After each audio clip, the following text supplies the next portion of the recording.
Welcome back to today's news recap. We've got a packed episode covering major developments across the U.S. and around the world, from President Biden's response to new job reports, to Ukrainian military movements, and even big news in the airline industry. Let's dive into the top stories. Biden defends job report amid accusations of faking numbers. President Joe Biden made a rare visit to the White House press briefing today, where he highlighted the latest U.S. jobs report. According to the Bureau of Labor Statistics, the economy added 254,000 jobs in September. Biden called the report a sign of ongoing economic strength despite challenges. But the event took a sharp turn when a reporter asked Biden about claims from Republican lawmakers, specifically Senator Marco Rubio, who labeled the report fake. Biden responded with a laugh, saying, "Anything that MAGA Republicans don't like, they call fake. The job numbers are what they are. They're real." Rubio had criticized the Biden administration, stating that 16 of the last 17 reports have been revised downward after the fact, accusing the media of misleading headlines.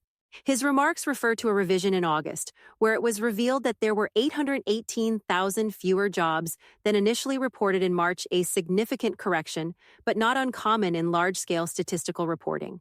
Biden, however, seemed unconcerned, emphasizing the overall trend of job growth and dismissing the notion of manipulated data. Ukrainian troops withdraw from key town in Donetsk.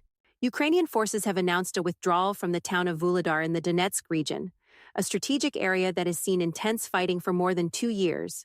Ukrainian military officials said the decision was made to preserve personnel and equipment as Russian forces threatened to encircle the town. The Institute for the Study of War confirmed the likely capture of Vuhledar by Russian forces, but stated that this victory wouldn't have a major impact on the overall military strategy in the region. Vuhledar's location near the rail hub of Pokrovsk makes it a crucial target for Russia's ongoing push to capture the Donbass. If Pokrovsk falls, it could seriously hamper Ukraine's ability to reinforce and supply its eastern front. Meanwhile, Ukrainian forces have launched attacks in the Russian region of Kursk, but these assaults haven't yet shifted the dynamics on the ground in Donetsk and Luhansk. New Jersey couple blocked from suing Uber due to arbitration clause.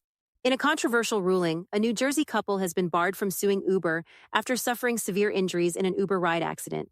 John and Georgia McGinty were involved in a crash in March 2022, resulting in serious injuries.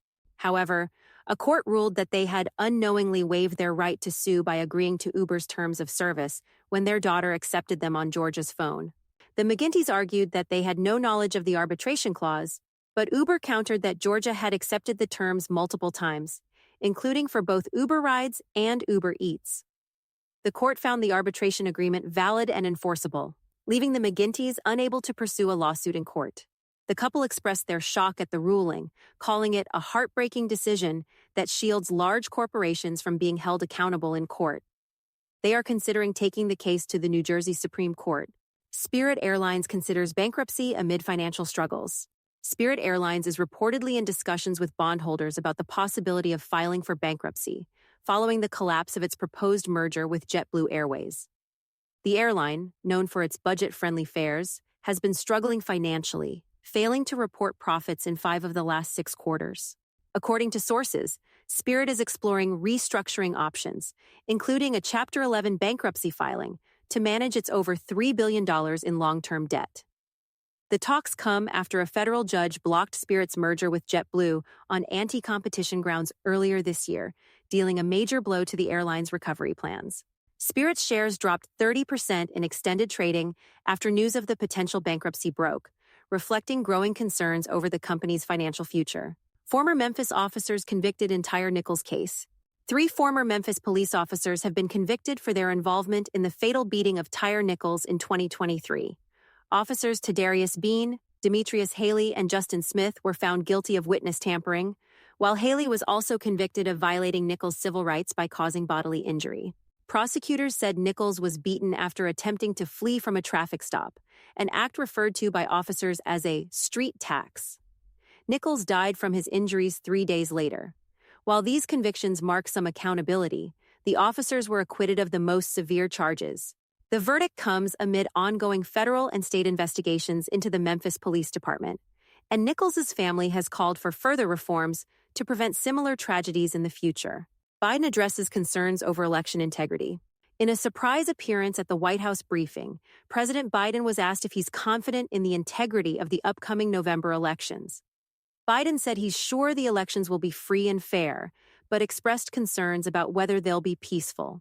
Biden cited former President Donald Trump's false claims of widespread fraud in the 2020 election as a potential threat to public confidence. He also pointed out that some Republican leaders, including Trump's running mate J.D. Vance, have not fully committed to accepting election results. Biden stressed that there's no evidence of fraud in the 2020 election, a conclusion backed by officials from both parties, including Trump's own Attorney General, William Barr. As election season approaches, tensions over election integrity and the potential for unrest continue to mount. That's all for today's news recap. Be sure to like, share, and subscribe for more updates on the biggest stories around the globe. Stay informed, and we'll catch you in the next one.